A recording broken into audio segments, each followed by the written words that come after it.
मैं गया आया हूँ और शिव चर्चा में आया हूँ। मैं तो यहीं गया कॉलेज में पढ़ा करता था, शिव चर्चा शुरू किया, लोगों ने साथ दिया और इतने आज पहुँचे। साहब का कई कार्यक्रम गया जिला में हुआ।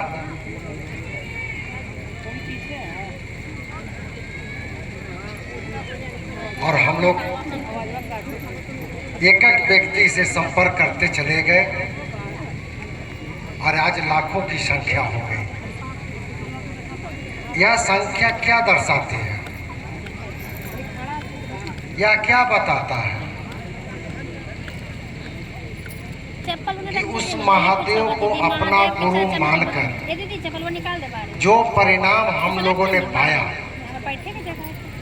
दूसरे को भी बताने की कोशिश किया, तभी नहीं इतने संख्या हो गई।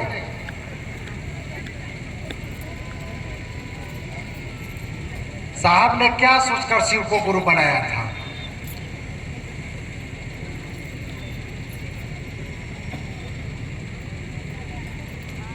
साहब ने शिव को गुरु क्या समझ के गुरु बनाया था? मंडल सर तो उनके साथे रहते थे, कभी श्मशान में कभी कब्रिस्तान में साथ जाया करते थे।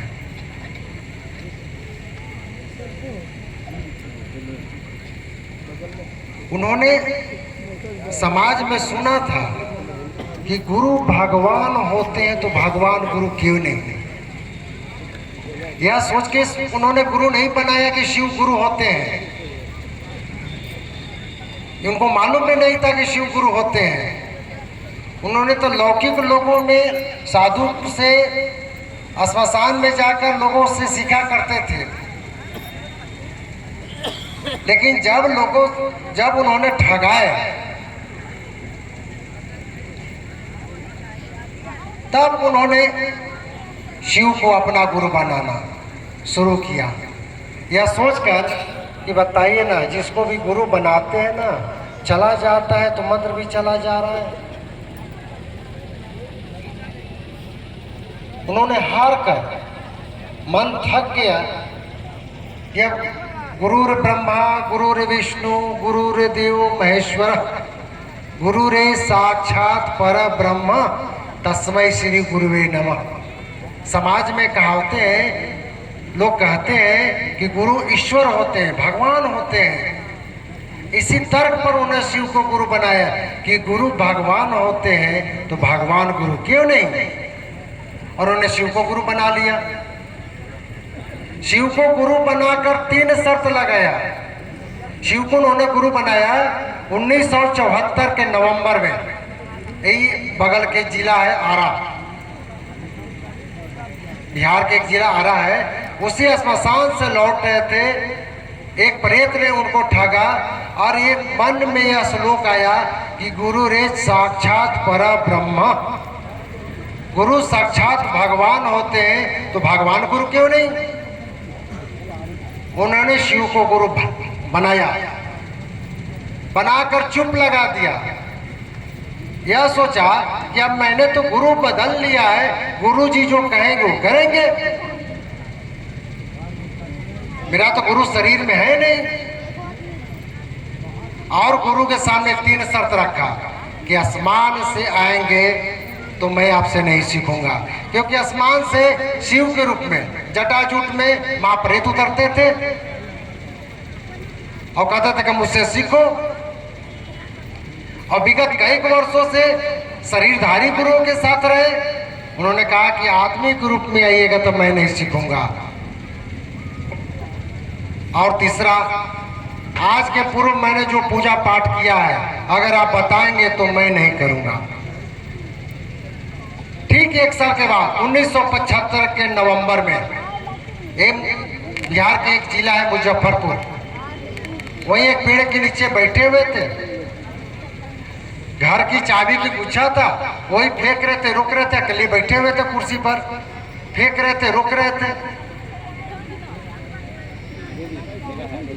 और यही सोच रहे थे कि आसमान से अगर प्रेत आसमान से महादेव के रूप में आएंगे मैं आपसे नहीं सीखूंगा, क्योंकि महाप्रेत आते थे शिव के रूप में। आदमी के रूप में आएंगे तो मैं आपसे नहीं सीखूंगा। और आज के पूर्व मैंने जो पूजा पाठ किया है आप बताएंगे मैं नहीं करूंगा।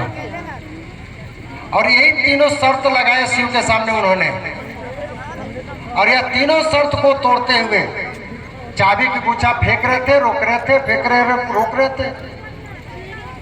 अचानक एक हवा के झोंका चढ़ा, नमः और शिवाय उतर गया। सांस पर नमः आया और शिवाय उतर गया। उन्होंने पगा के कहा, अरे अरे एकरे तक खोजत रही। भोजपुरी में उन्होंने, सिवान जिला के रहने वाले, उन्होंने कहा अरे अरे एकरे तक खोजत रही। उनकी माँ आंगन में थी, माँ आंगन से आवाज लगाती है, कहा बुलाई ला। तो बड़ी शक्तियों की जब आवाज आती है ना, मंत्र आते हैं ना, तो आदमी के संतुलन में नहीं रहता है। तब तक उनकी माँ आंगन से बरामदा में आई, बरामदा से आवाज लगाती, बड़कू का भुलाई ला। तब उनकी आंख खुला, देखते कि चाबी नीचे गिरा हुआ है। चाबी उठा के कहते, माँ चाबी भुला कर ले, मिल गई। उन्होंने नहीं बताया माँ को कि नमः शिवाय आया है सांस पर। उन्होंने कहा चाबी भुलाई है, मिल गई। अब उनको साथ, अब उनको तीनों शर्त को तोड़ दिया। न आसमान से शिव के रूप में आया, न साधु के रूप में आया, न मंत्र बताया किसी तरह का, सीधे सांस पर आया, नमः और शिवाय उतर गया। अभी इनको मंत्र में मिल गया, प्रोसेस में मिल गया, यानी कि करने की विधियां मिल गई। अभी सांस पर नमः शिवाय करना शुरू किए। अब इनको लगने लगा कि मैं जो नमः शिवाय जो कर रहा हूं, अब इनको धीरे धीरे बुझाने लगा। कोई बगल से जा रहा है, उसको कह रहे कि भाई साहब कहाँ जा रहे हैं, तो बाजार जा रहे हैं, बच जाइए, एक्सीडेंट कर जाइएगा। और सही में बाजार जाता है, एक्सीडेंट कर जाता है। अब इनको लगा कि मुझको आगे अगर सूझने किससे लगा, ये बुझा किस रहा है कि इसके साथ क्या घट रहा है। तब तक इनकी नौकरी होती है पाटन ब्लॉक में, इनका पदस्थापना होता है, वहां जाते हैं। तो जिस महाप्रेत ने इनको मंत्र दिया था, सिद्धि लिए थे, उससे अनबन हुआ। उसने कहा था इनको, मैं तुमको बर्बाद कर दूंगा। महाप्रेत ने श्मशान में कहा था कि मैं तुमको बर्बाद कर दूंगा।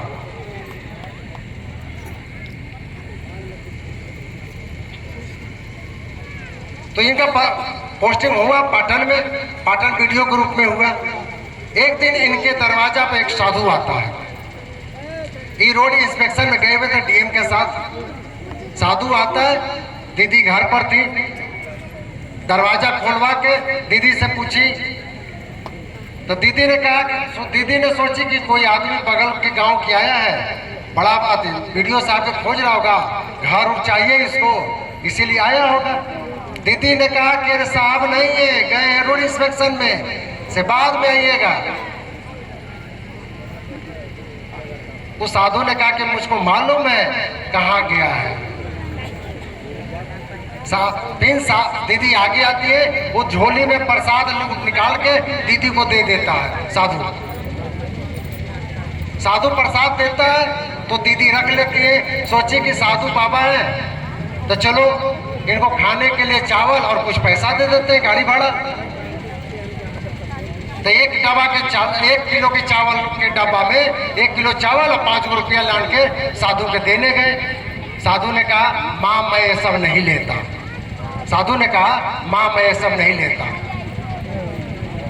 तो दीदी ले जाके, जैसे ही अंदर ले जाके रखती है चावल को, तब तक साधु वहां से चलते बनता है।